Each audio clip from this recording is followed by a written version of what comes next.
sessions and workshops, but this is going to be the best.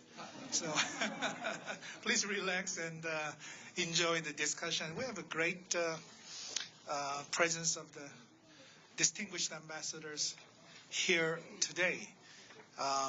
We have a lot of chance to meet in Seoul on various occasions, but since this is an island of peace and a great place for people to visit, and especially my honeymoon place, we feel very good, and also we feel like a family. So please make yourself at home and participate in our discussion after the presentation.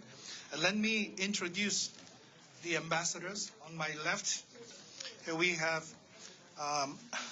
Ambassador His Excellency Charles Hay from United Kingdom.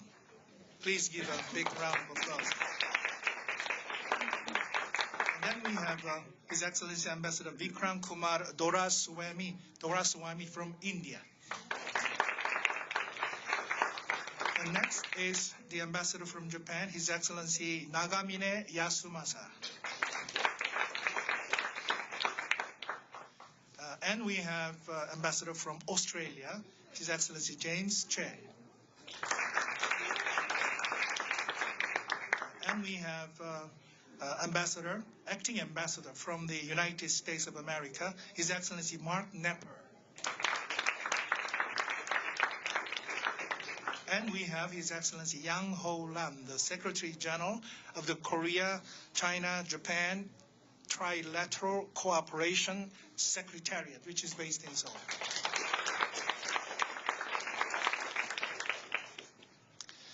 Jeju Forum has been pursuing to construct a new Asia based on the collective perspectives on peace and joint prosperity. And the reflection of our joint dream is the development of the Jeju Peace Forum.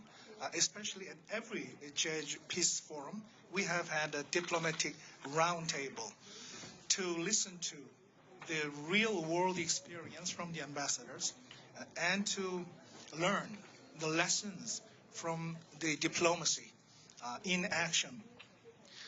We do know that in Asia, we are having lots of opportunities for economic development and political synergy and security issues, which requires, again, the collective solution. But at the same time, we are being faced with many challenges. The geopolitical, so-called tectonic shift, the ground-breaking shift, and also the relationship between great powers, here including the relationship between the United States and China, and also the regional conflict, the territorial conflict, or ethnic, religious conflicts, or conflicts about the past history. So we have a diverse aspects of our Asian community with challenges and opportunities. Also, Asia is, depending on the regions, going through rapidly aging society, the rapidly aging phenomenon, including countries like Korea, Japan, and even China too. So this is going to be our problems that we need to solve together to learn from the experience of each other. And then, of course, the environmental concern about this region because of the rapid urbanization and development, indiscriminate development. So today, in this session, we are trying to look at these issues from the perspectives of the ambassadors who represents the governments, the countries that they come from, and certainly interested and concerned about what is happening in this part of the region, Korean Peninsula and Northeast Asia. Now, I would like to proceed with some of the base rules for our discussion. Each ambassadors and participants will have about 8 minutes of presentation because we have altogether 1.5 hours of time span.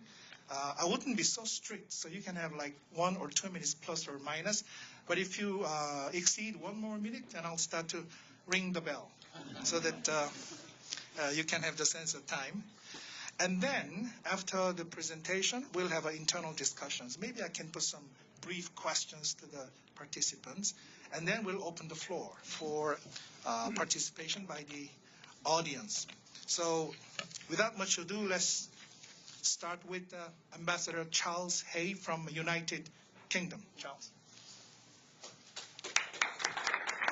Please give a big round of applause. Thank you very much, and it's a great honour to be here taking part in a discussion with such a distinguished panel. And I'm delighted to share some thoughts with you on the UK and our relationships and interests in Asia. I should say that, of course, next week there is a general election in Britain, so I don't know who my government will be next week. So I'm going to keep it very non-political. And, of course, our next government might decide to completely change our policies and approach in Asia. I think it's fairly unlikely, I would say, because I think British interests in Asia are fairly clearly defined and well understood. So a number of people have already used the phrase in the forum so far that this is the Asian century. But I think historians would say that actually the reality is that the economic centre of gravity is returning eastwards. So in the 1700s, Asia's share of global GDP was nearly 60%, and now it's something around 30% but rising, perhaps to over 50% by even as early as 2030, depending on your projections. So in a sense, the world's economic order is just reverting to the norm. Now, before I talk a little bit about our theme, the common vision of Asia's future, I'm going to say a little bit about Britain and Britain's relationship with Asia. And of course, we're no strangers in the Asia-Pacific region. We've been trading with the continent for 4 centuries, and we have very strong historic links for good and for ill. Distance never prevented British engagement with Asia, and is even less of an obstacle now in this networked world.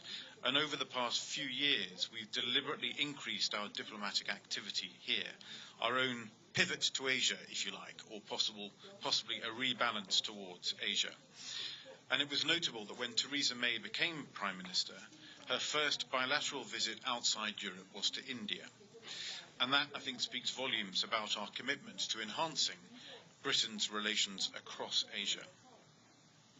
Now, I'm sure many of you may have noticed that in June the UK voted to leave the European Union. I don't think that was a vote to close Britain in and isolate Britain. I think it is an opportunity for us to become even more outward looking. And Asia and our relationships in Asia will become more important than ever. And I was immensely encouraged when, immediately after the Brexit vote, the Korean government said that they wanted to maintain a free trading relationship with the UK even after Brexit. And I think it's in both of our interests to do so.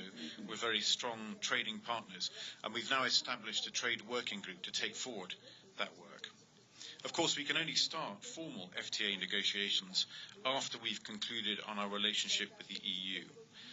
But in general, we want to expand our ability to trade widely and freely post-Brexit.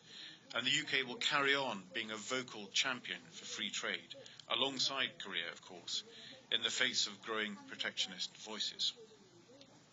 On wider economic cooperation, we very much support initiatives like the ADB and the AIIB, which pool not just finance but expertise from across the world. And it's great to see the AIIB annual meeting will take place here in Jeju in a couple of weeks' time, with a strong focus on sustainable infrastructure investment. Now, of course, trade and commerce is a key driver of our engagement in the Asia-Pacific, and that will continue to be the case, because Asia-Pacific will be one of the essential engines of global growth. But the idea that the UK, or indeed Europe, is only interested in commerce in Asia, I think is wide of the mark. Security and prosperity are inseparable. You can't have a prosperous region if its member nations feel insecure. And of course, in this region, the overarching security dilemma is the lack of security structures through which to deal with bilateral geopolitical disputes. The UN Command here in Korea is possibly the only multilateral organisation in the region, and the UK is fully committed to supporting it. But of course, its remit and its activities are rather narrowly drawn.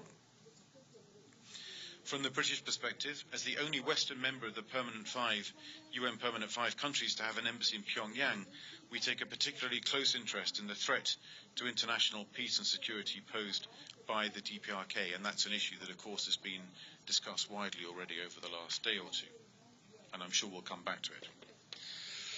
Our wider engagement with the Asia-Pacific is underpinned at every level by our support for fundamental global values, including human rights, democracy, and respect for the rule-based international order.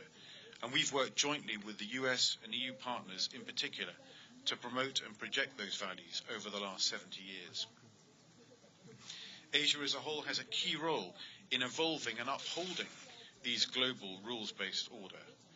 In the Asian century, many of the key protagonists and flashpoints are here in Asia, and so it's vital that all partners work together to avert and resolve tensions. And we very much see Korea as a natural partner in this, with, for example, a shared interest in securing sea lines of communication and trade routes. And I particularly note the positive cooperation we've developed to counter Somali piracy and threats to maritime security in the Middle East and Indian Ocean.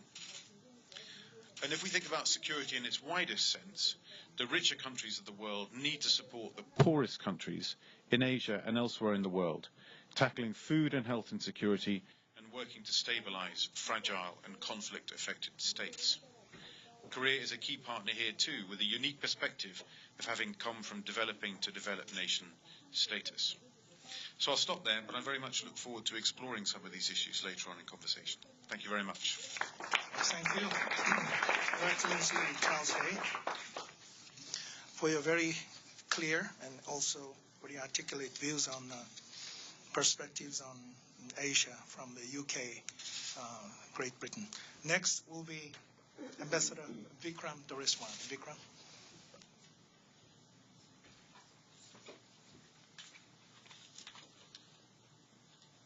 I thought I'd start by using a timer, so I don't get. Charles was gracious about it. All part of British Reserve. Thank you very much. So thank you very much for this opportunity. Thank you to the organizers of this wonderful event. It's a great pleasure to be here. And thank you, of course, Mr. Park Jin, for being the presiding deity of this. It's a great pleasure to have you here. And of course, as it is a pleasure to be amongst colleagues. I wanted to set, as an Asian ambassador, if I might, an Asian perspective of what security largely in the Indo-Pacific looks like in three quick parts. First, I'll try and set a little context. Second, I'd set out a couple of ideas. And third, put out some questions for further discussion of what our challenges might look like. Contextually, therefore, I think we can agree on the general idea that a common vision for the security of Asia and our future would have to be based on contemporary political, economic, and strategic realities. One of these realities is, I think, the central importance of the Indo-Pacific region in the rise of Asia as the 21st century's driver of economic growth. A second is, in and of itself, the rise of China. The third is the sense of the US, both within the US and of the US, as an Asia-Pacific power, in a sense as a trans-Pacific power. But this year, as I think we all have an opportunity to note, marks the culmination of competing and contrasting trends that has actually led us to perhaps what looks like a breakwater moment. If you were to call it dramatically, it is a moment which sort of seems to presage a turning point in the post-1945 order, at least the post-Cold War order. Less dramatically, it certainly is a year that looks like an unprecedented change in the certainty with which we've looked at things. So let's say in the next year or two, I think we'd see a fundamental set of resets. China-US relations, US-Russia relations, India-China relations, Korea and its neighbors, Japan and Russia, and even within and around ASEAN. So these fundamental players around the Indo-Pacific are in the stage of reset. And the question is, how do these developments and developments further afield in Europe, Charles alluded to Brexit, but also other developments in Europe, how do these impinge upon Asia's strategic and economic interests? I think both these external factors and domestic factors will impact heavily upon Asian security. And obviously the external dimensions, I think key benchmarks for this year will be the settling in of the new Trump administration in the US, the 19th Party Congress in China, and whatever happens about mega trading arrangements. The TPP, does it still have a future? How will it take form? The RCEP, can we actually come together and make something work of the ASEAN 10 plus Japan, China, Korea, India, Australia, New Zealand? Regionally, in a sense, domestically, so to speak, to the region, the creation of a new security equilibrium in Asia, especially the Asia-Pacific, will require clarifications and better understanding of other processes that are happening over and beyond, as I mentioned, the first major three things. One being, in this case, the normalization, so to speak, of Japan, closer Korea-Japan collaboration on terms acceptable to both countries, expanded military and economic capacities in India and Indonesia in particular. And all of this comes within what I would call the overall recognition of the fact that today's Asia-Pacific cannot merely be guaranteed, the security of the Asia-Pacific cannot merely be guaranteed by one single power, however distant or however nearby it might be. In other words, there is a requirement today for local actors to take on a role for their own security. In this context, what is underway? I'd say based on all of this, three major Ds are underway. One, disengagement and re-engagement in a sense. Is there a force of disengagement that people are talking about involving the US's approach to East Asia? And I'd be looking forward to listening to Mark's thoughts on this one. This is certainly a major fear because in whatever form it occupied, the US's presence here since the 1940s has essentially guaranteed and underpinned the growth of the Asia Pacific. Deglobalization. What does the end of the DPP in its current form mean? Can RCEP replace it? What are the forces that are creating new global and trans-regional structures? Third, disruption.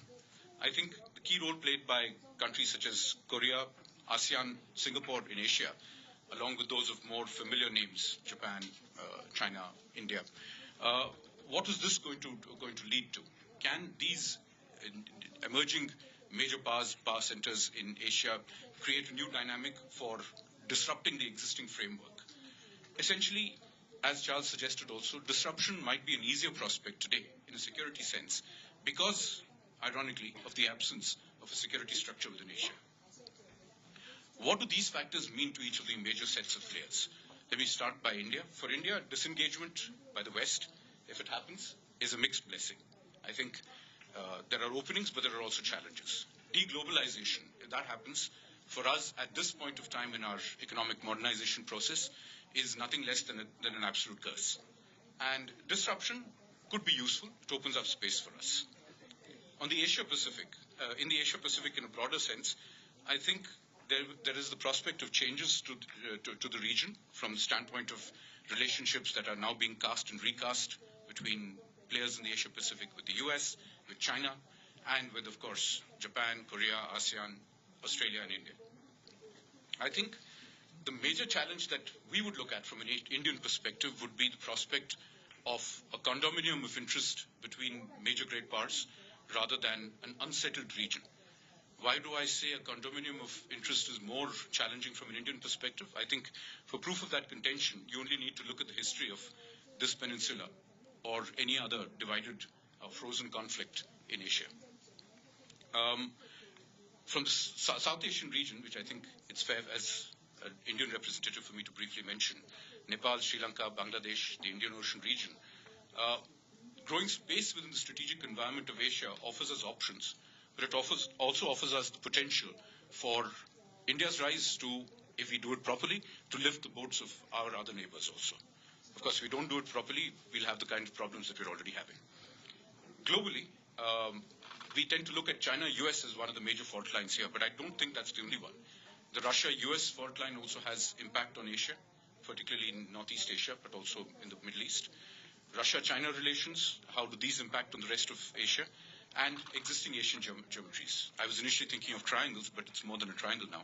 India, China, Japan, China, Korea, China, India, Korea, Japan. How do these things all stack up? So we are now looking at poly-sided relationships which will effectively impact upon the relationships of the region.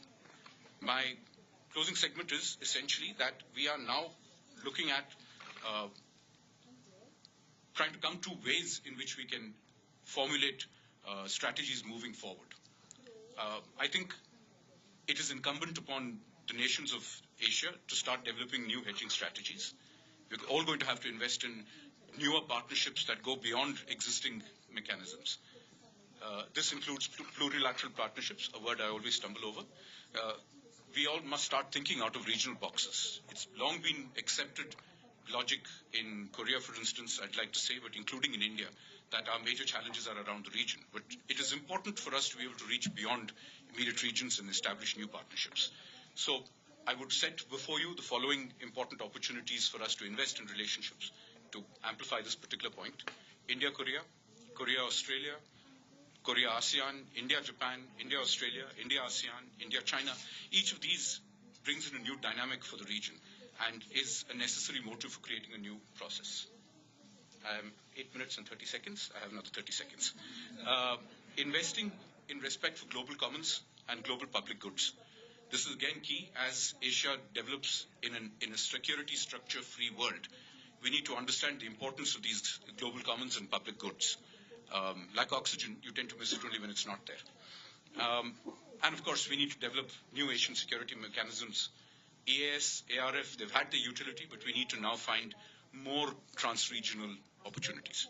Let me conclude with the wise thoughts of Lewis Carroll in Through the Looking Glass. I know, Charles, as a Scotsman, presumably you have bragging rights on this one, but with your permission. If you remember the scene in which Alice asks the Cheshire Cat this exact question, and I've copied it down, would you tell me, please, which way I ought to go from here? To which the cat says, that depends a good deal on where you want to get to. Alice replies, I don't much care where, and the cat, the Cheshire Cat, interrupts again and says, then it doesn't matter which way you go. To which Alice says, so long as I get somewhere.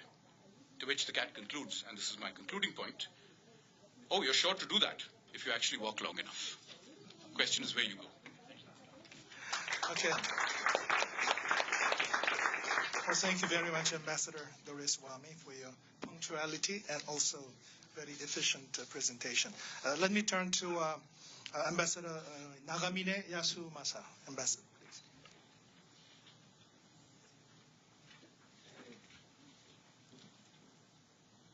Good afternoon, everyone.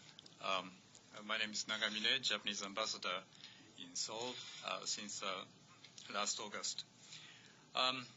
First of all, I'd like to congratulate the Jeju Forum for its successful opening, and also I thank Mr. Park Jin for moderating this interesting session this afternoon. Well, the theme of the forum is the sharing a common vision for Asia's future. This is very important and relevant theme, but also a challenging one. As we are faced with a number of great challenges, well, in the world, but in Asia, of course, in particular. In security areas, I don't need to repeat. There are so many sessions about North Korea yesterday, today, maybe tomorrow. But the North Korea's nuclear and missile programs are continuing, which poses a new levels of threat in the East Asian region, and of course including in my country, Japan.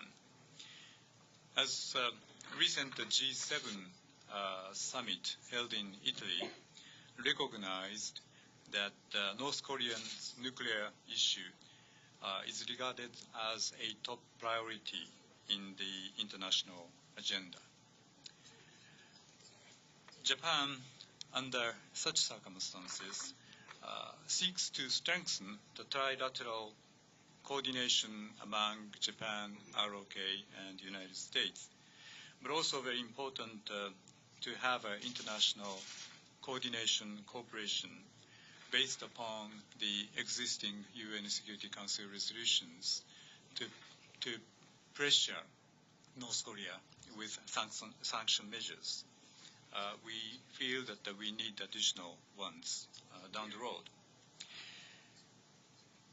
Also, as you know, Japan is faced with the human rights, the humanitarian issues as Japanese citizens abducted by North Korea, and this is a pending, very important issues for us. Another big issue on the security side is the spread of terrorism. As President Megawati referred to this morning, this is a global issue, but Asian issue as well. And recent attack in Afghanistan really shows that this is an ongoing threat. And actually, that was intended for a diplomatic enclave where the Japanese the colleagues, diplomatic colleagues, also the part of the victim of the injured. So I think it is coming back to the North Korean issue. I think it is a time for giving additional pressures in order for North Korea to realize that their course of action is not tenable. So it is not a time for the resuming dialogue for the sake of dialogue. Of course, we need a dialogue in order to resolve the issue, but we need to have a clear action or the commitment by North Korea for them to change the course.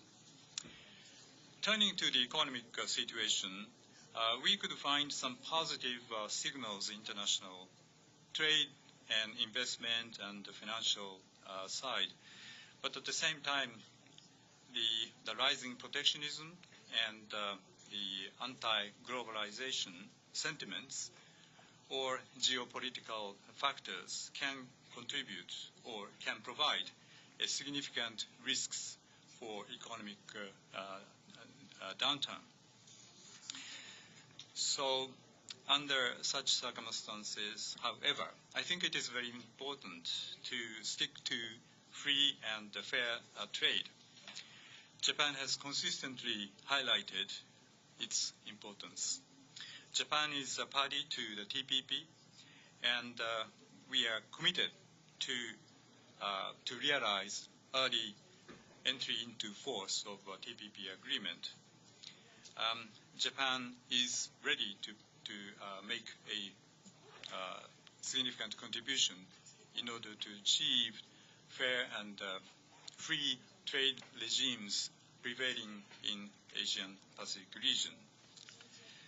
Well, so with these security and economic circumstances, how could we share a vision for future in this unpredictable world?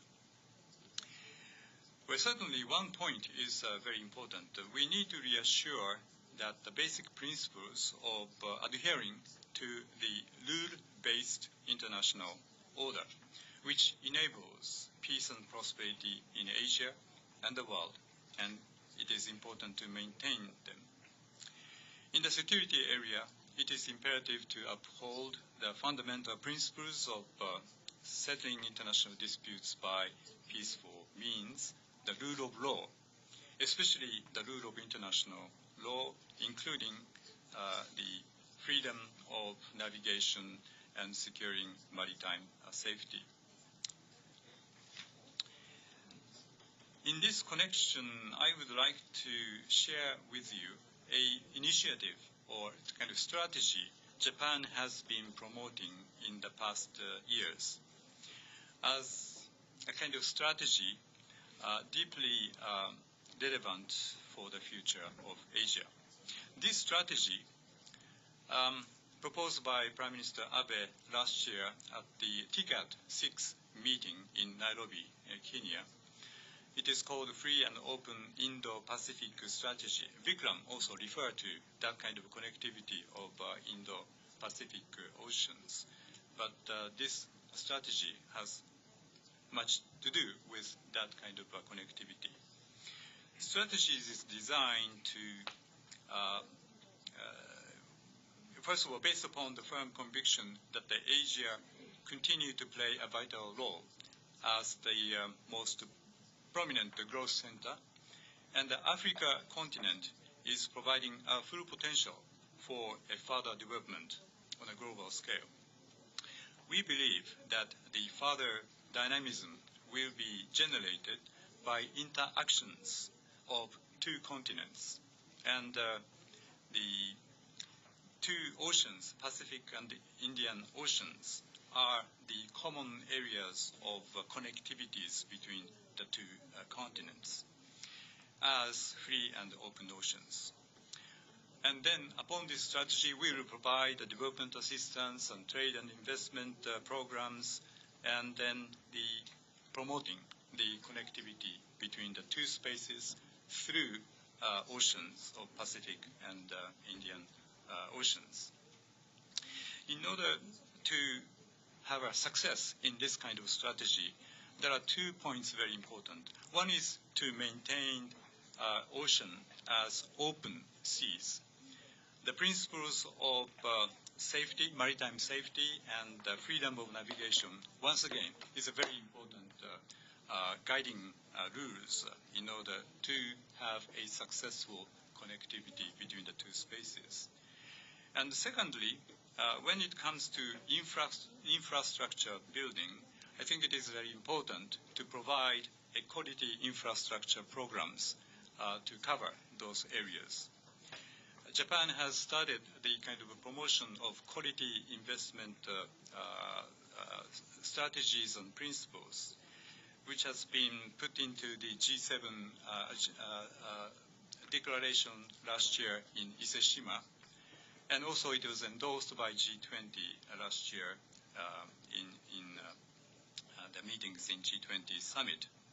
So again, this is important for the international community and the participants in this region to promote such connectivities through a freer flow of trade and investment, and also ascertaining the quality of infrastructure building in future.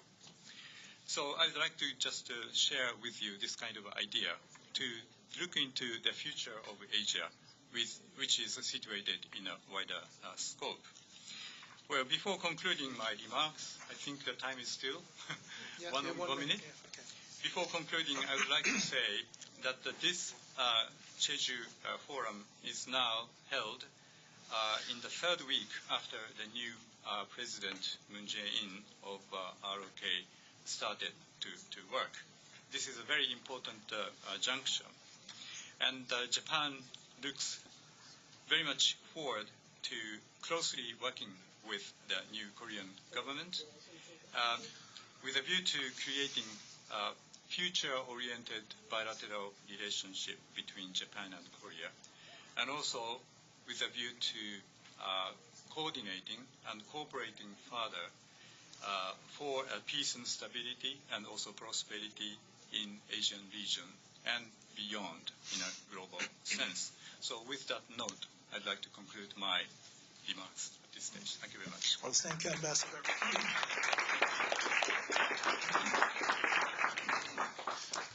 Thank you also for your great timing. Next, we turn to Ambassador James Chair from Australia. Ambassador. Thank you, Park Jin, and my fellow ambassadors. It is the conceit of almost every generation that they face unique challenges, but I think it is safe to say that the international strategic environment as we face it exhibits more uncertainty and variability than at any other time since the Second World War. We do seem to be on the cusp of some major shifts in our international environment, which will test our capacity to navigate a much more complicated and more multipolar world. And today I'll just touch upon some of those variables. I'll begin with the United States because it remains the most important shaper of our strategic environment. There are many views on which direction the United States is going, especially in the next few decades. Some people believe that the US is locked into a spiral of inevitable decline. Others recognize that the United States' powers is well anchored, especially as it continues to provide a unique ecosystem which nurtures future technology.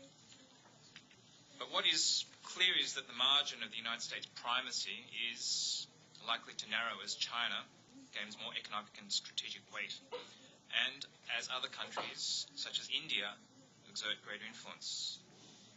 Prior to President Trump's election, we had assumed that there would be continuity in the core elements of US policy, namely support for the liberal international order, advocacy of trade liberalisation, and a commitment to the United States' unique network of alliances. We have seen many strong statements from President Trump on issues such as trade agreements on NATO alliance relationships, China and the DPRK. And many have rushed to give us answers on what US's foreign policy will be like. But I think too many people are scaring ourselves by predicting apocalypse. But I don't think that's really achieving much. US strategic policy is being revealed step by step and will have to be dealt with accordingly. So the number one in the basket of strategic variables and uncertainties is really the approach the US administration will take to the region. Variable number two I'd like to touch on is the strategic settling point of China. China is a civilization which understands power. Its sense of place has really been shaped by the many centuries in which it was the Middle Kingdom. And that pull of history is likely to play an important role in which way China will go into the future. But China is also going through a profound transition in its economic model towards more market-based and consumption-driven growth, with less emphasis on exports and fixed investment. And frankly, the challenges of this transition are huge, and there is no certainty as to where this will end. And China's leaders, I think, are very conscious of the many challenges they face. But everybody has a stake in the success of this transition. No one will gain if China fails. But China will ultimately define its own strategic settling point. China's behaviour is clearly a mix of different elements. It will be a responsible stakeholder where its interests are served. But it will not likely be a revisionist power because it has been too much of a beneficiary of the existing system. For Australia, we want to see China succeed in its economic reforms and for it to play a constructive role in the region. But we also want to see a strategic system in the Indo-Pacific which is anchored in the rule of law and which recognises the stability that US strategic engagement brings to the region. Variable number three that I'd like to touch on is the continuing shift of economic and strategic weights to the south and west. For Australia, we have focused traditionally on the concept of Asia-Pacific, which brings together the United States and Northeast Asia. But as the growth rates of India and ASEAN's climb, and as India's interests in East Asia expand, as was eloquently put forward by our Indian ambassador, it is clear that India and ASEAN will increasingly influence big strategic issues in our region. That's why Australia uses the term Indo-Pacific. It better captures the expectation that India and ASEAN will play an increasingly strategic role. And by linking the Pacific and Indian Oceans, the Indo-Pacific construct also recognises Australia's distinct geographic location as a continent which faces both oceans. Variable number four I'd like to point out is the political economy risk. And I think this is much overlooked, especially here in discussions at the Jeju Forum where we're focusing on security issues.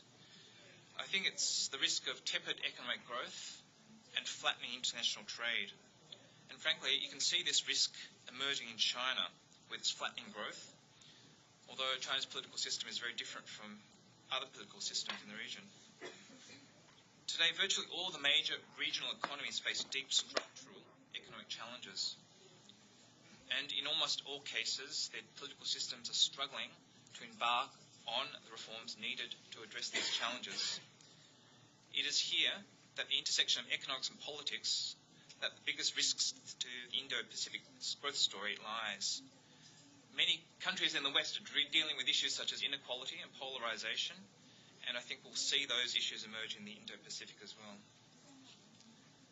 And while the Indo-Pacific region will undoubtedly play a large role in Australia's economic future, the rising political economic risks in the region suggests we also need to be alert to the need to better spread our diplomacy and economic risks.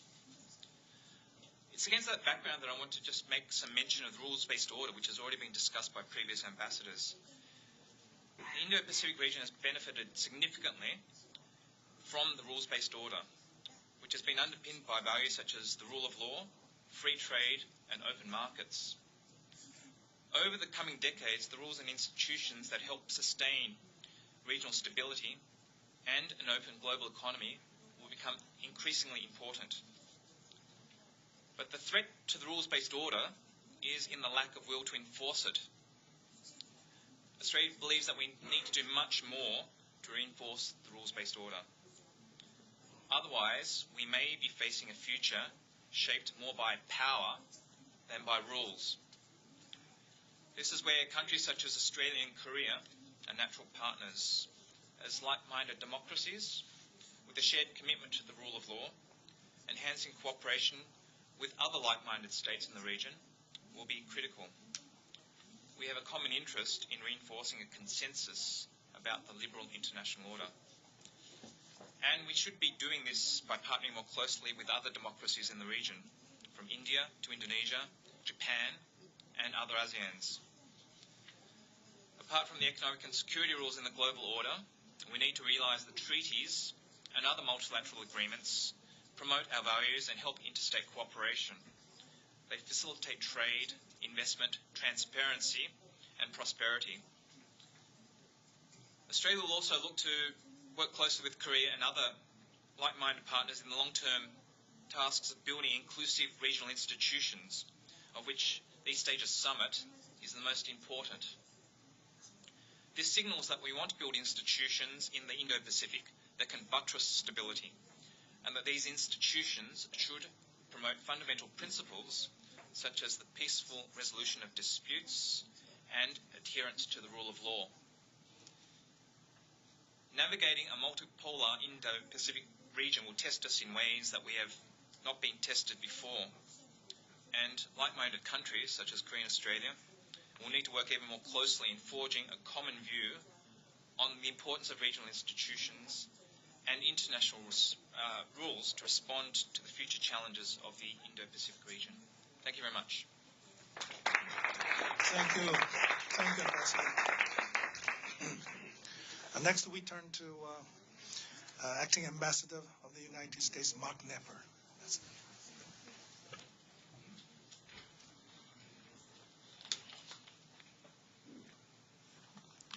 Good afternoon, everyone. It's always a huge honor to be in the company of such distinguished colleagues from the diplomatic community up in Seoul.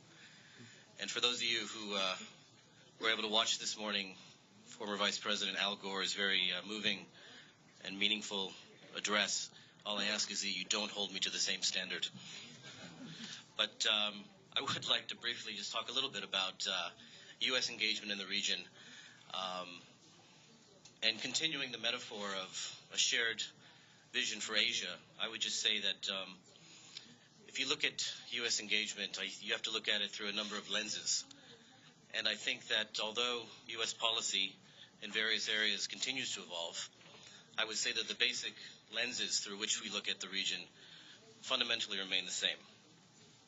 And I think the first lens through which we should look at U.S. policy is, of course, our enduring regional security commitments, best embodied by our security alliances, not least here with the Republic of Korea. A 64-year-old alliance that, of course, was forged on the battlefield here and grown over time as an alliance that has gone merely not just focused on deterring the threat from the north, but helping to promote stability and prosperity throughout the region. And in fact, it's thanks to this bedrock of a security alliance that we enjoy with the ROK that we've been able to expand our two countries' diplomatic and security relationship beyond the peninsula into the region and, in fact, globally. Right now, our global alliance addresses such issues as countering the threat of violent extremism from groups like ISIL. We've worked together in West Africa to fight the scourge of Ebola. We're cooperating on development programs in Southeast Asia and Africa. And we're working very closely together in the United Nations and elsewhere, of course, to combat North Korea's continued attempts to develop nuclear weapons and perfect its missile systems. I'll just put in a plug right now for President Moon's visit next month to Washington. This is something we're really looking forward to. We see this as an opportunity for our two leaders, relatively new leaders, to not only develop a personal rapport, but also really to sit down and talk and spend time together and figure out how better can we undergird further our two countries' security alliance, how better can we further strengthen our shared efforts to roll back the North's nuclear and missile efforts. I would say the second lens through which we look at the region, of course, is through economic cooperation, through trade and investment. Our economic cooperation and the push for mutual prosperity is going to continue to bring our countries in the region closer together for years to come. And of course, to do this, we must seek opportunities to create a fair, predictable, and transparent business environment. We must work to strengthen protection of intellectual property rights, work on dismantling non-tariff barriers to trade, and ensuring free and fair access across the region. Foreign investment, not least foreign investment in my country, will continue to remain important engines of sustainable growth as each country develops new markets, expands physical infrastructure, and trains its workforce in the essential skills needed for the 21st century. And of course, we also believe that growth requires access to energy at fair prices, while also developing future technologies that enable us to follow the model here of Jeju Island, in which we work on green energy, sustainable energy, renewable energy, in a way that helps to fight climate change and environmental degradation. And we believe that our energy trade with the Republic of Korea is going to be an important aspect of our relationship going into the future. This summer, for example, we have the very first shipment of liquid natural gas from the United States to Korea. And with respect to our colleague from Australia, we think there's plenty of business to go around for our LNG exports. But I think another lens through which we look at the region is through our shared efforts to combat transnational, non-traditional security issues. And we heard a little bit of this from Governor Won this morning. Non-traditional threats like cyber attacks, like terrorism, infectious disease. All of us in this region need to work together to mitigate and respond to these non-traditional threats by reducing and eliminating the gaps between our countries that impede our ability to cooperate. And if we work together, we believe that these security issues can be reduced to a level that will not impede prosperity for all of us. And I would just echo the point that Ambassador Doraiswamy and others have made about multilateral, plurilateral cooperation. We're strong believers not just in our bilateral security alliances around the region, but looking at ways we can expand upon this hub-and-spoke network of relationships to include various, triangles, polygons, rhombuses. U.S., Japan, Australia is one, U.S., Japan, Korea is another, U.S., Japan, India is another exciting one. But how can we build upon these various relationships to push forward on issues that we all know are of urgent need to address for all of our peoples? And speaking of peoples, we look at people-to-people ties as another essential lens through which we approach the region. We in the U.S. believe in a very vibrant exchange of ideas, exchange of people, exchange of culture, through education, through other programs. And this is something I believe we in the region can all model to help build bridges and strengthen ties. Of course, the issue of human rights and rule of law are other areas in which we want to approach issues here. We believe that any vision of a prosperous Asia, in order for it to become a reality, each country must recognize and uphold universal standards of human rights and encourage opportunities for people of all diverse backgrounds to participate in an open society. And systemic issues such as drug trafficking, corruption, financial fraud, and human trafficking must be confronted for all of our region's citizens to build confidence and trust in their governing authorities. Finally, in closing, I'll just say that the United States remains committed to ensure that the Asia-Pacific remains an open, inclusive, and prosperous region, guided by widely accepted rules and international norms. This is clearly in our own interest, and we believe in the interest of all present in this part of the world, and we believe that this will help prosperity and peace to reverberate throughout the 21st century. Thanks very much. Thank you. Thank you for your good presentation. And next, we will go on to Ambassador Yang Ho-lan from Trilateral Cooperation Secretariat. Ambassador.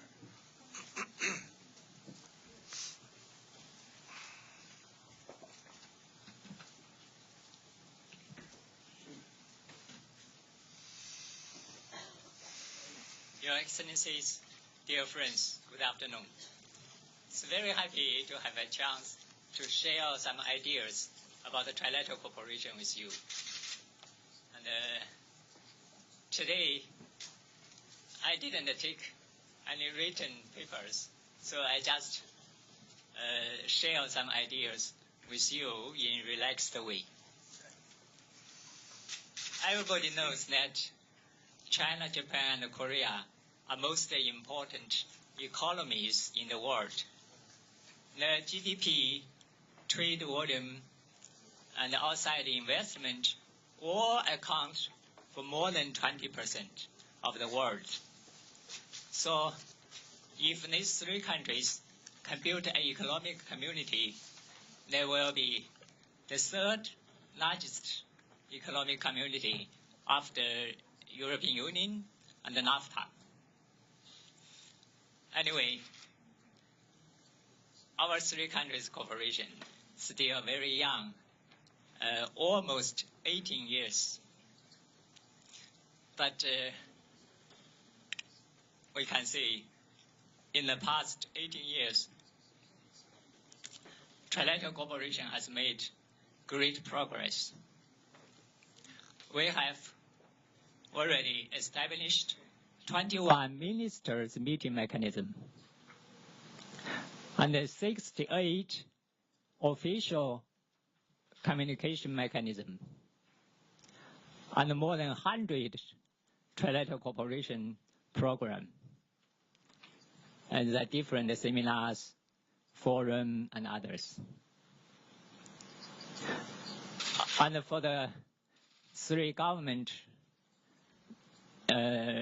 communications, they are covered different areas, including security, political, and foreign affairs.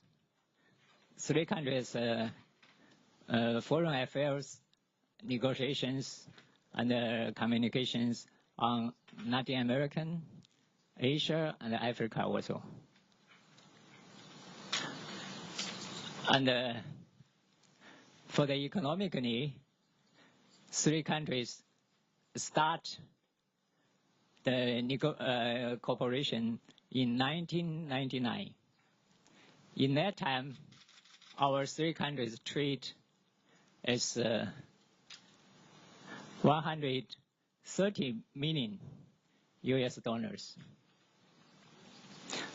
And to 2011, three countries' trade reached about 700 million.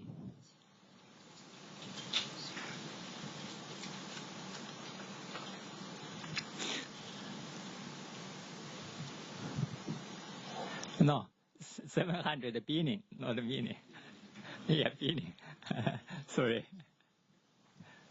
So, economically, we have three countries have established investment agreement. And the FTA negotiation has already 12 rounds of talks. They have get some agreement in some areas. I hope that they will be completed as soon as possible. And especially in the social affairs, there are more projects. social and cultural cooperation, local government cooperation, education program, they have to expanding. This year we established Universities Rectors Forum, and the Campus Asia program already regularized, and also expanding. We have about 600 friendship cities and the local government friendship, the couple, more than 600 couple of cities among our 3 countries. For the people-to-people exchanges, 2005, 3 countries people-to-people exchanges is about 12 million.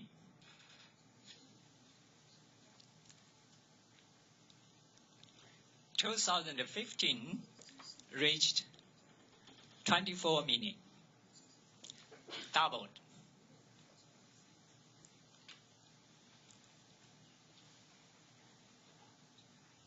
So we can say East Asia Cultural Capital Program has become more and more famous. Local government forum also expanding. So this is very important to strengthen the social basis.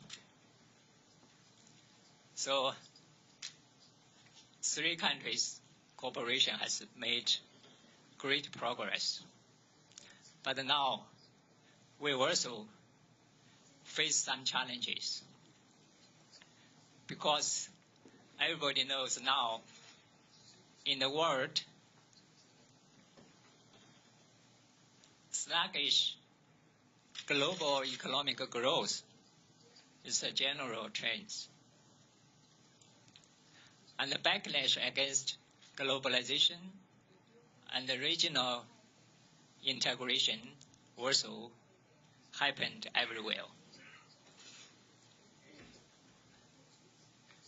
And we know Britain already withdrew from EU. And last time, French president campaign, Macron is strongly support the unification. But Nepal, he have a strong desire to withdraw from EU. That means even in the European countries, there are still some people want to separately develop. But in Asia, generally speaking, the regional integration still at a very good momentum. Like SAARC, ASEAN already this year is 50 years. And RCEP in the big progress. RCEP actually is ASEAN plus 6.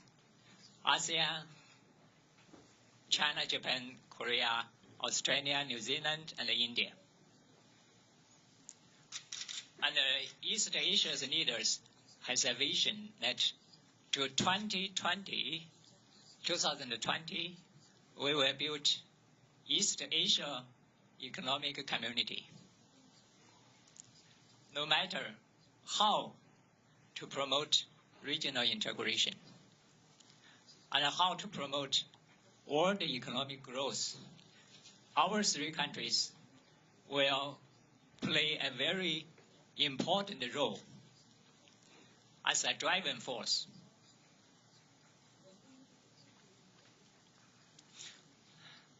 That's one challenge. Second is the security and the political trust, because everybody knows that without a political trust, economic cooperation will be negatively affected. So that's one of the challenges. The most important is how to promote understanding among three countries, how to deal with difference properly.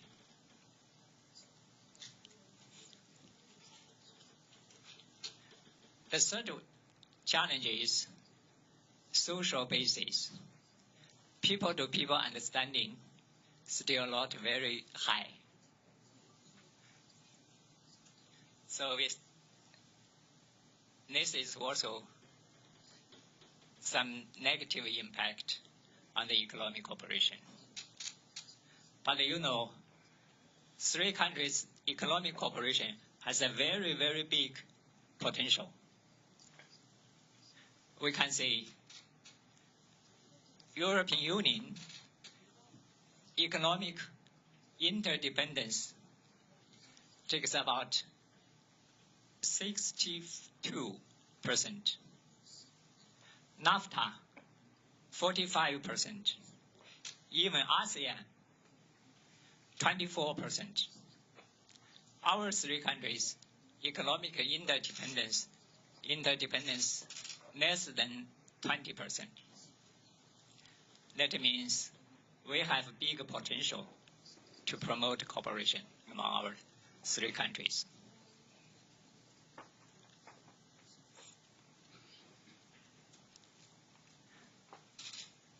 That is one. Second is we are close neighbor. Geographic advantage is very clear. Third is cultural similarities. We three countries are East culture's heritage. And we have a big potential for the win-win and mutual benefit cooperation. Because our economic interdependence is still low, that means we have a big potential for the cooperation, to promote cooperation. So in that case, we need all guests here to contribute your wisdom how to promote our trilateral cooperation.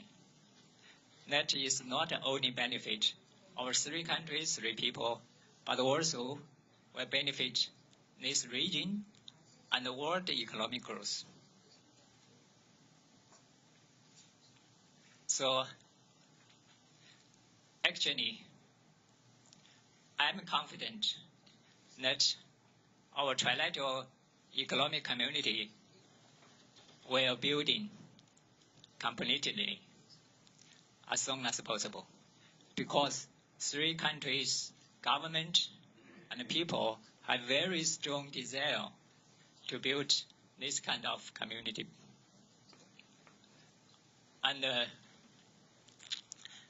I just 2 weeks before, I went to Philippines to discuss the trilateral cooperation secretariat, the cooperation with ASEAN side.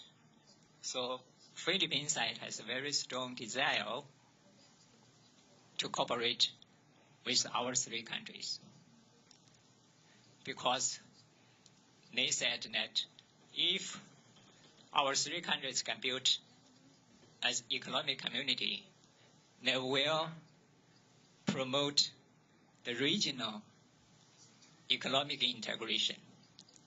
They also to promote regional economic growth and the world economic growth also.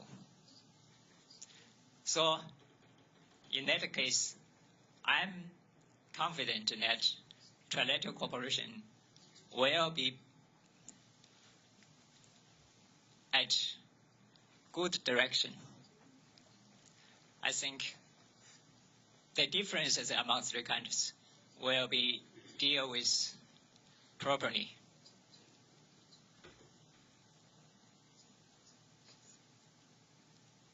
Because that will be benefit three countries, three peoples. So the last word is I'm confident that three countries' economic community building will be completed as soon as possible. Thank you. Thank you, Ambassador Yang Hulan, about the trilateral cooperation, the prospects, positive prospects for the future.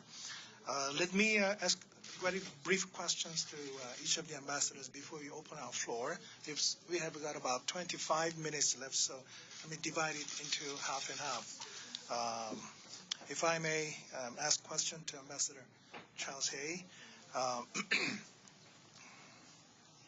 could you please give us an idea of the impact of the Brexit on the European Union?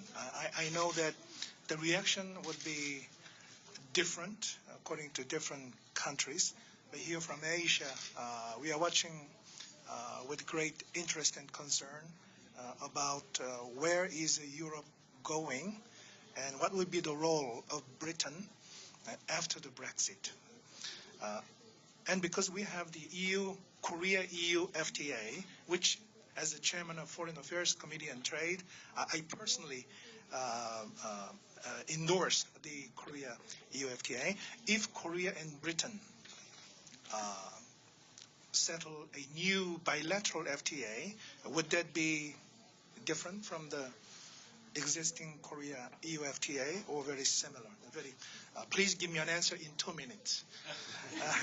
To Ambassador, to Vikram, my good friend. You said that disengagement by the West, if it happens, is a mixed blessing. Can you please elaborate on that? And also the Indian views on Belt and Road Initiative by China, 일대일로 project. How do you describe the Indian views on this initiative? I know India has its own initiative to promote peace and security, prosperity in Asian region. So we'd like to hear from you the Indian perception of the Chinese initiative taken through this Belt and Road Forum. With regard to Japan, Ambassador, now the TPP, which I understand that Japan and New Zealand have already ratified.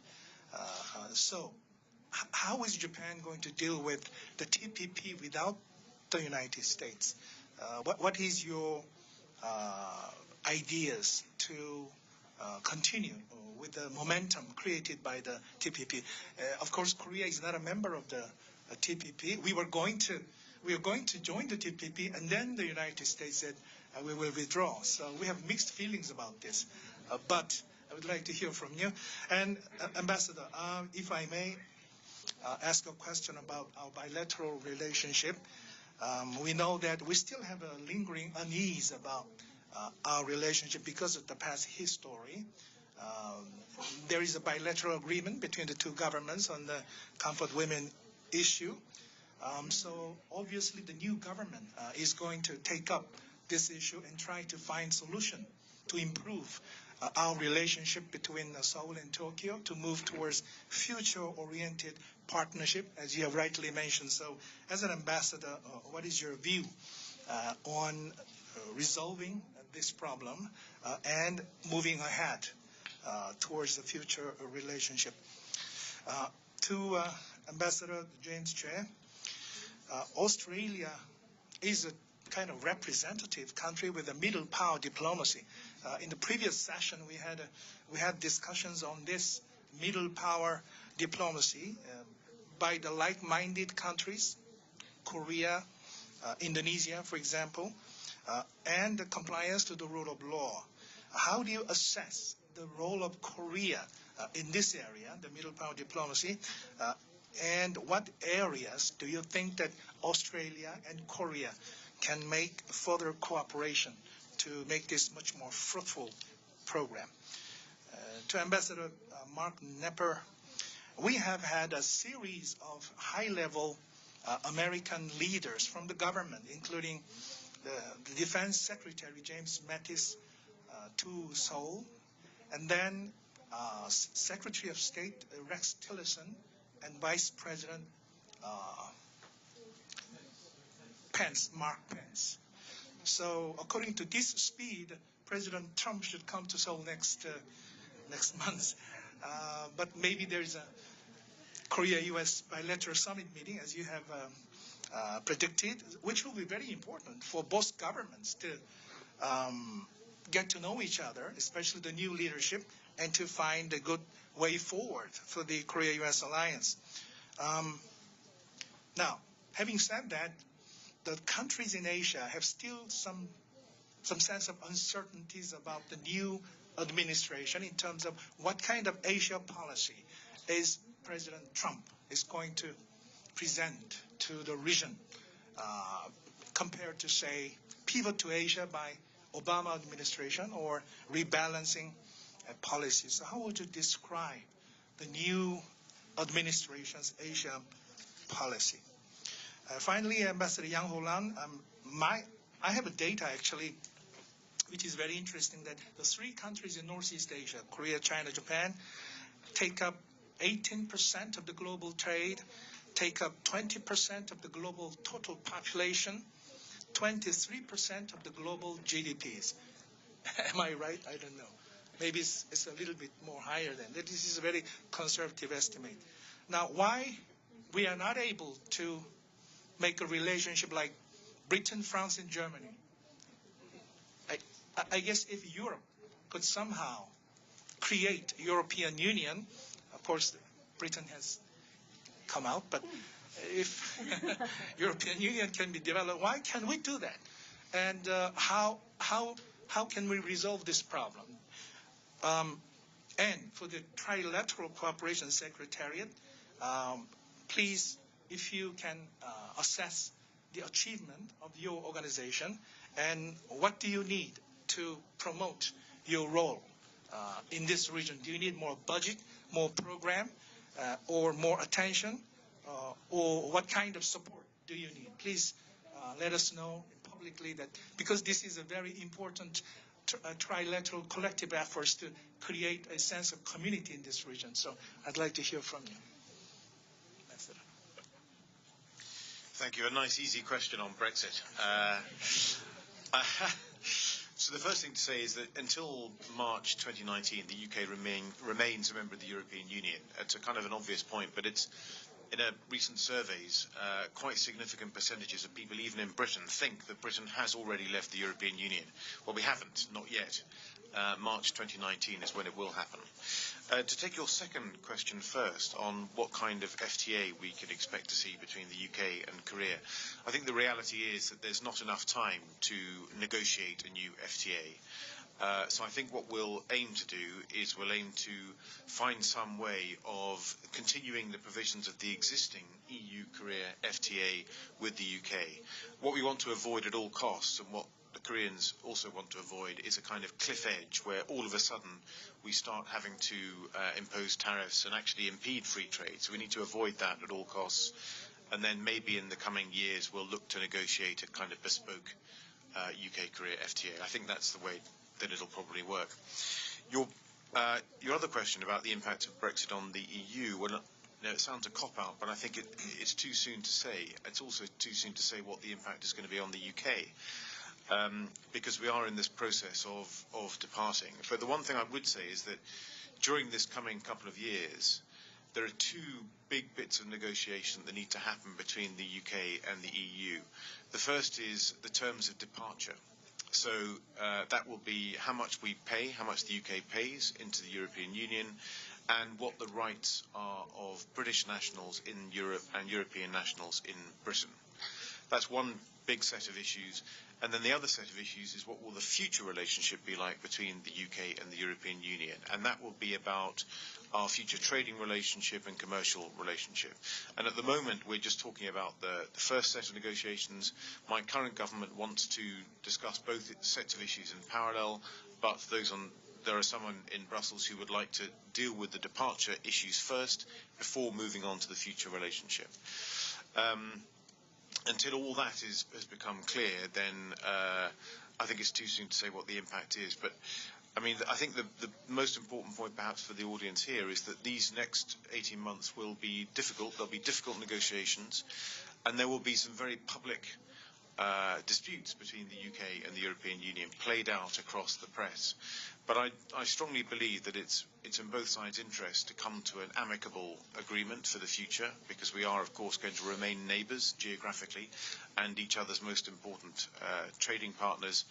And despite all the fireworks that we're going to see over the coming 18 months, I do believe that that is where we will end up with a positive future-looking relationship. Thank you. Vikram? Thank you. First of all, disengagement is, why did I say it's a mixed blessing? Well, obviously, there is comfort in existing structures. So existing structures that have created the mechanisms that we know how to deal with is always easier to deal with that. But it's a mixed blessing in the sense that when you start moving away from those, you create new openings for us to be able to look beyond current challenges and see what we can do further on. Let me give you a few examples of what I mean by that. As trade arrangements or sort of bilateral or plurilateral arrangements have to be recast, there are opportunities for us to look beyond immediate regions and look towards new partners. I think the idea of an India-Japan-US partnership that is evolving is very much one of these ideas that has come out of disengagement originally. The idea that you're moving away from duality-based alliances to plurality-based partnerships, which creates enough leeway for a country like India that is not an alliance-centric country to actually participate in newer and more loose opportunities for partnerships. Exactly. So it gives us more space to do things. So in a sense, certainly from an Indian perspective, disengagement has that positive element also. On BRI, here we've actually got now a formal position that's been staked out and articulated, and of course it's available publicly now. There are several elements to it. Obviously, we endorse the larger idea of better international connectivity to improve transport, trade, and access to for landlocked countries to oceanic waters, and for underdeveloped transportation routes to improve. Indeed, we are already party to several of these efforts ourselves, whether we look at it regionally, which is the Bangladesh, Bhutan, India, Nepal connectivity routes, which essentially allow for freer movement of power, electric power from Bhutan, where it's generated, to India, Nepal, and Bangladesh, where it is demanded. With the Eastern Highway as part of our Trilateral Highway as part of our Look East and Act East policies, which essentially links India with Myanmar, Thailand, and now further on into ASEAN, to connect on to projects that our Japanese friends are building in Southeast Asia. We're even looking at joining the ITR Convention, TIR in its French initials. With Iran, we are building a port at Chabahar. We're working with them to create connectivity towards Afghanistan and Central Asia, and to join the International North-South Transport Corridor. However, there are portions of the BRI or OBOR, as it was earlier called, which are problematic for us. And we have specifically articulated a series of concerns about these, including about the transparency levels that are associated with it currently, our concerns about rule of law and the governance that goes with it, which we have publicly articulated. We've also pointed out that one item of it that has been set up as, or sort of put forward as a flagship portion of the project, the so-called China-Pakistan Economic Corridor, is a major challenge for us, because it actually goes through territory that we consider part of our sovereign territory. Therefore, as we have specifically said, no country can ignore a matter that is violative of its core sovereign interests. So in a sense, this is very much a mixed bag as far as we're concerned.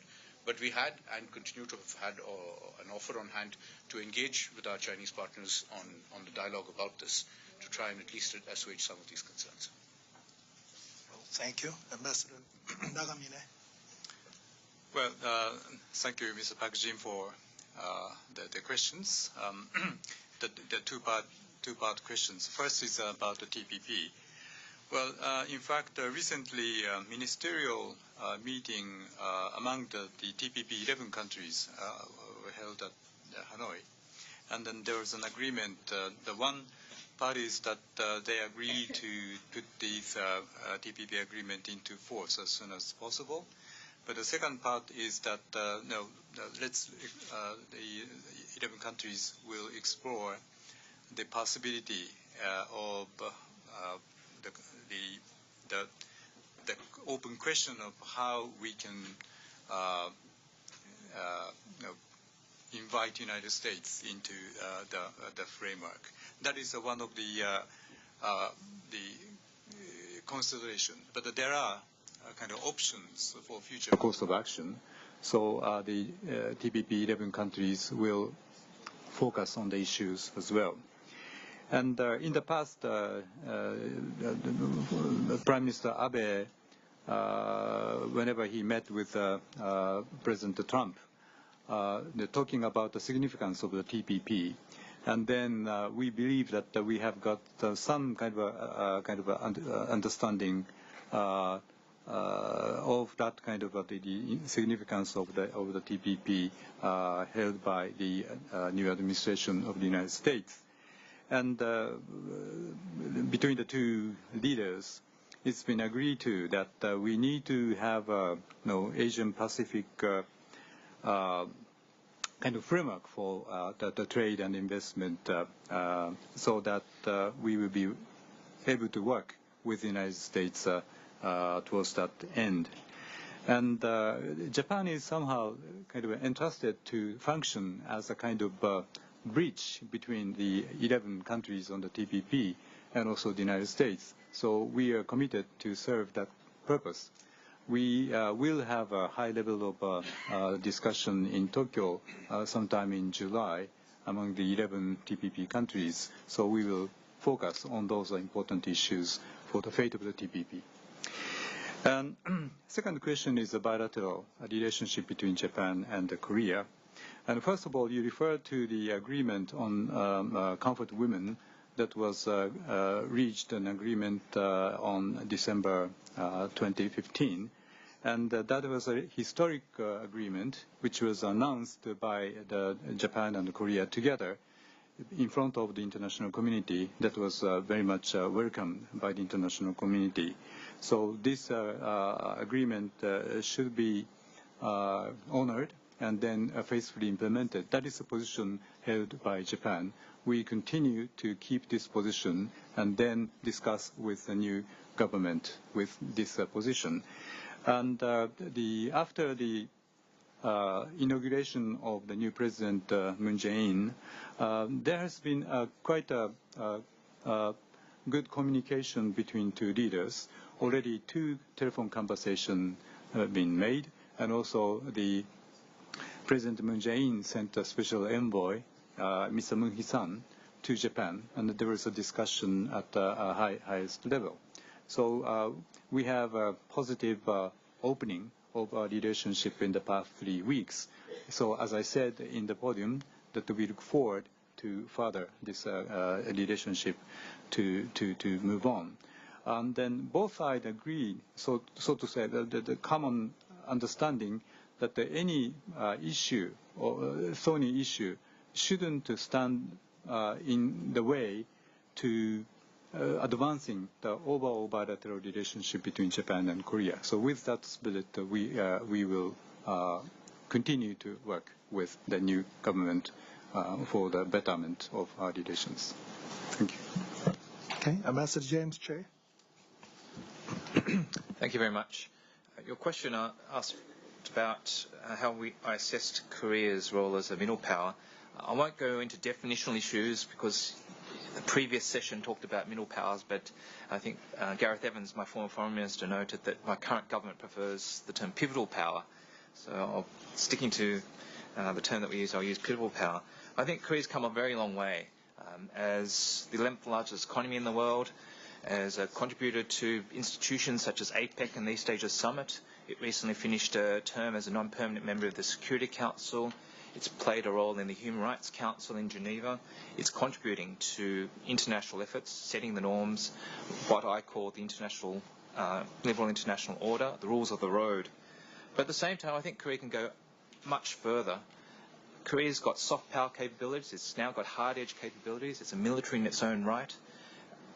The issue, though, that I see holding back Korean diplomacy as a pivotal power is that there's a tendency to see everything in the international order through the prism of its North Korea issue.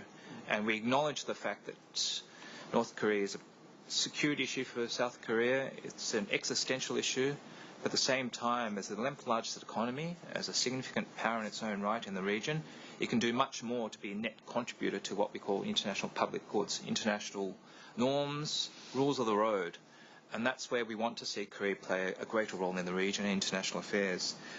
We certainly are very confident that it will do so. There are bodies, there's an organisation or a body called MICTA, Mexico, Indonesia, Korea, Turkey and Australia, a group of pivotal powers that seek to coordinate on issues of commonality and make statements, and we speak up on issues that we believe we need to speak up on, and Korea is playing a very key role in that body. But as I said, we would like Korea to play a much more greater role in the region and also in international issues.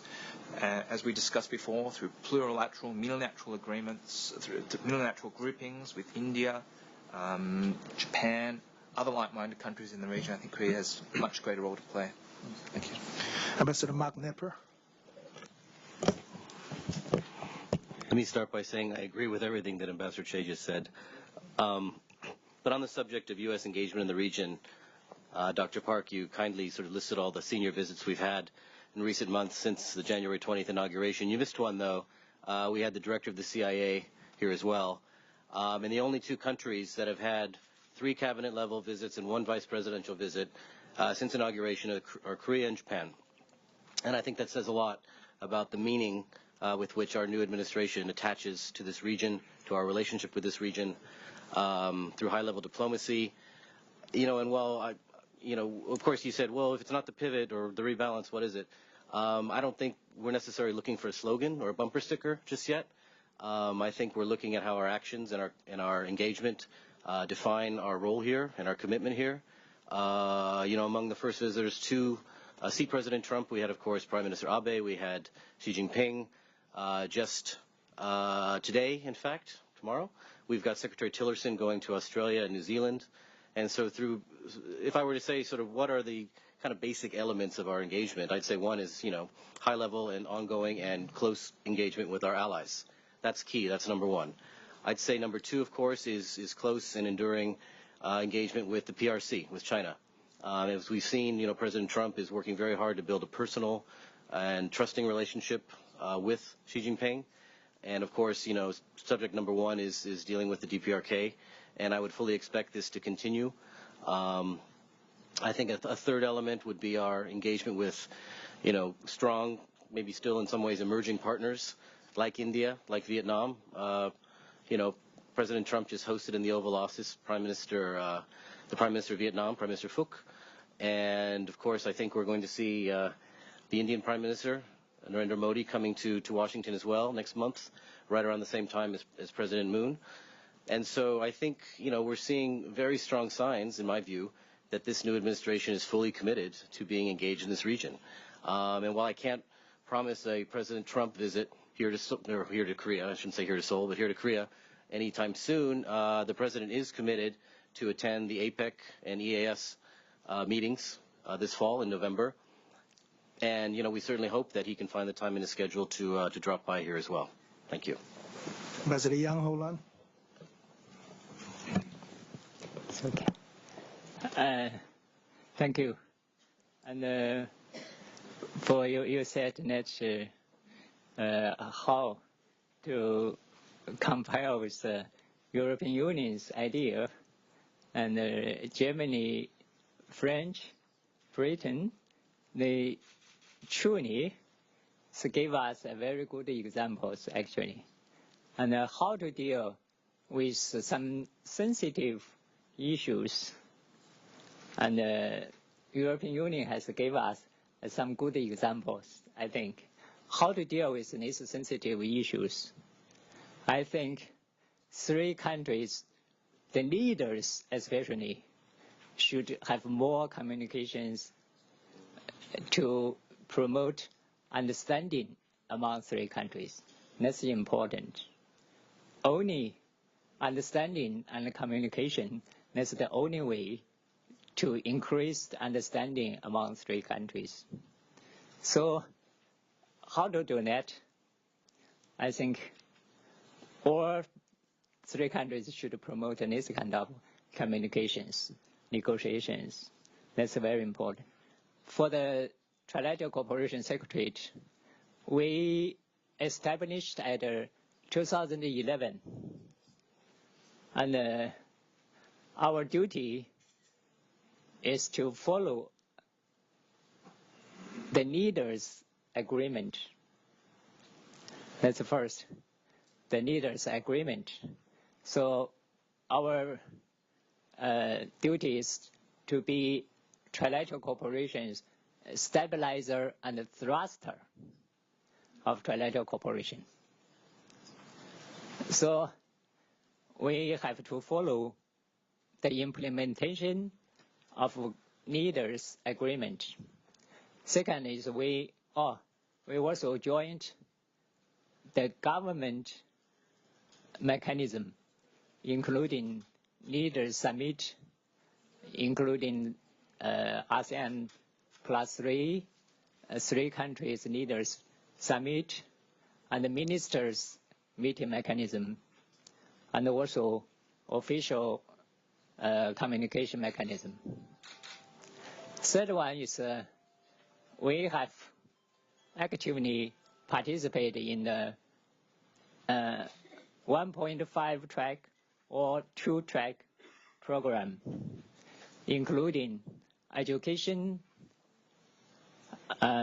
social and culture, and the local government. We also, every year, we participate more than 100 programs. The third one is ourselves use the limited finance to organize some program ourselves. For example, we also organized economic seminar, international forum for trilateral cooperation, and the three countries journalist exchange program, youth summit, Asia's Campus Asia program, e-commerce, and disaster table exercise, and others also. We have organized many programs, and this to promote understanding among three countries. All right, thank you very much. Yeah. We actually used up our time, but the next session is 4:40, so we have about 10 minutes of movement, so I'll spend 5 more minutes to have 2 questions from the floor. Yes, please identify yourself and directed. Yeah. Can I speak in Korean? Yeah, sure. 국립외교원의 신성원이라고 합니다. 우리 패널들 말씀 잘 들었는데요. 한 가지만 제가 북한 핵 문제에 대해서 말씀을 드리겠습니다. 뭐 패널들의 그냥 답을 하셔도 좋고 안 하셔도 되는데요. 저희가 그 북한 핵 문제를 볼 때 2가지 그 역사적인 사실을 우리가 한번 회고해 볼 수 있는데요. 하나는 1950년에 일어났던 한국 전쟁입니다. Can you put it very briefly? Yeah, yes. Please put a question if you can. Yeah. Yeah, please. 잠깐만 설명을 좀. No, please put a question, please, because we have 5 minutes. So. Yeah. Give me 1 minute. Okay. Yeah. We can retrospect 2 historical events. Yeah. But please speak in English if you can. 1950 and 1962. In Cuba in 1962 and on the Korean Peninsula in 1950. I think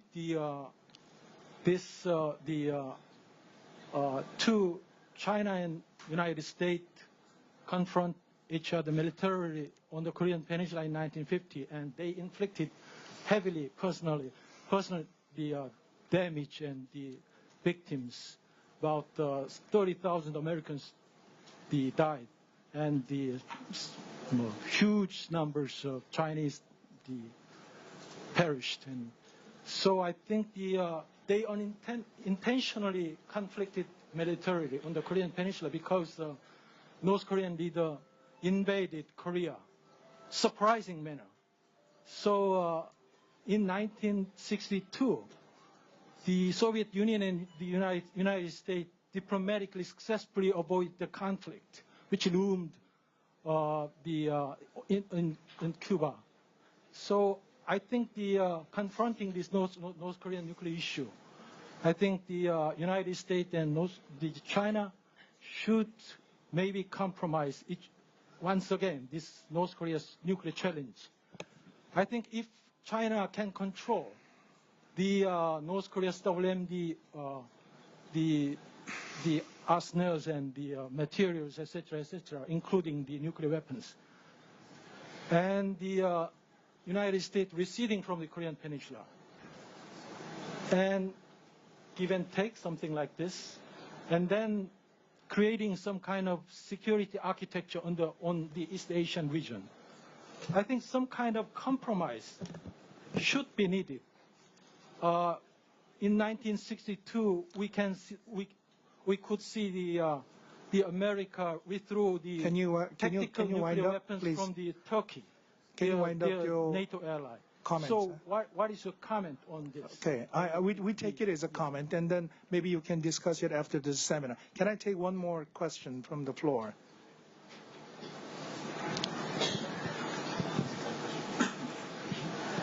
Would you like to recommend? Would you like to reply to the? Oh, your lady over there. Yeah, okay. I'm a reporter from Yonhap News Agency. I have a question for the ambassador from Japan. Okay, so you said the deal, comfort woman deal, should be honored, but you're still willing to talk with the Moon administration. So does that mean there could be any slightest modification to the deal? Does that mean? Well, well, maybe quick answer should be recommended. As I stated, the Japanese position remains the same. So we continue to take that position and then engage with the new government of Korea from that standpoint. And the Korean new government's policy is now developing, so we don't have the full picture of the new policies, not only this issue, but the foreign policy issues. So, as I said, we look forward to engaging with the new government under such circumstances. That's it. Thank you. All right, thank you. We had a very intense 1.5 hour of presentation and discussion. I know you have many more questions, actually. So perhaps you can just reserve it for the other sessions as well. But I really appreciate the ambassadors to come here and sit down and tell us about how they feel about the Asia-Pacific and the role of Korea and also the future development in the region. I forgot to introduce myself. I'm Park Jin, a former chairman of Foreign Affairs Committee in the Korean National Assembly, and I'm the chairman of the Asia Future Institute, a private independent think tank, and teaching at the Hankuk University of Foreign Studies. And I'm now the president of the Korean American Association. So thank you very much for coming, and please enjoy the rest of your day. Thank you. Thank you very much.